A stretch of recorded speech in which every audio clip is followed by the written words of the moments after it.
Дорогие друзья, наконец-то я добрался до темы, о которой давно хотел поговорить.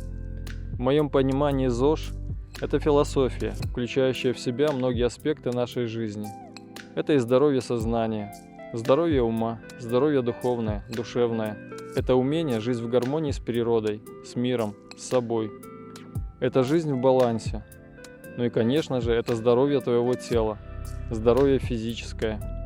С некоторых пор я стараюсь бережно относиться к своему телу, исследуя своей философии, опираясь на результат, который мне нужен. Я не нагружаю себя изнурительными тренировками с отягощениями. Моя цель – поддерживать свое тело в хорошей физической форме, только и всего. И для этого, на мой взгляд, достаточно работать с весом своего тела, то есть с тем, что у тебя всегда есть с собой. В данном случае у тебя нет привязки не только к спортзалу, но и к месту твоего пребывания. И самое важное для меня – я могу делать это на улице, на свежем воздухе. На сегодняшний день график моей физической работы со своим телом очень прост. Каждое утро начинается у меня с гимнастики, в которой в течение 30 минут я прорабатываю все части тела, сверху вниз, начиная с шеи и заканчивая разминкой голеностопа. Со своим комплексом упражнений утренней гимнастики я познакомлю вас позже, в отдельном видео. В середине дня я выполняю физические упражнения согласно графика, в котором по дням недели чередуется работа с различными группами мышц. Таким образом, поработав сегодня, допустим, с прессом, я вернусь к нему через несколько дней. К тому времени мышцы пресса полностью восстановятся и будут готовы принять очередную порцию нагрузки. Особенно это важно для людей в возрасте, с которым все процессы в организме, в том числе и восстановительные, замедляются.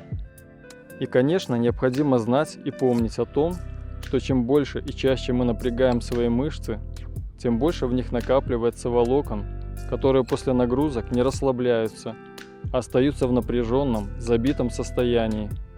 Убрать это состояние можно с помощью статической растяжки. Поэтому, на мой взгляд, очень важна и нужна растяжка в вечернее время, особенно если в течение дня было много физической работы. Растянув мышцы перед сном, сняв с них напряжение, наше тело до утра находится в расслабленном, а не напряженном состоянии, что положительно отразится на качестве нашего сна.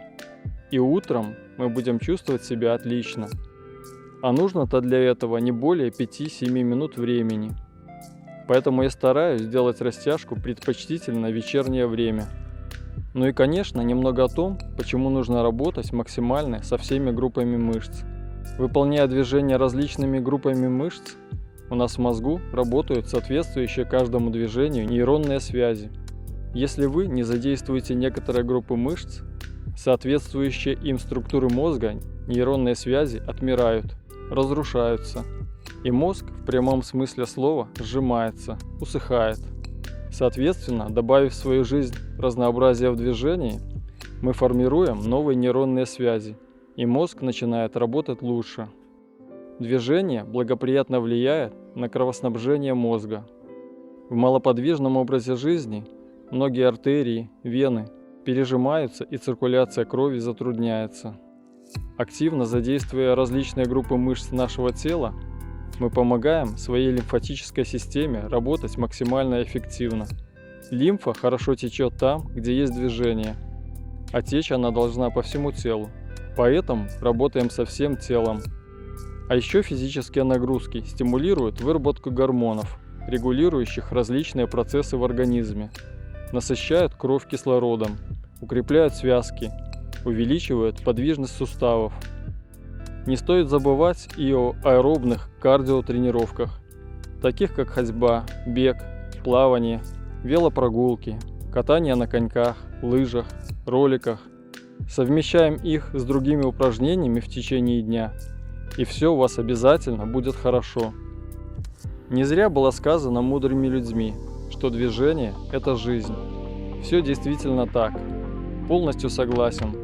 Поэтому я работаю дальше.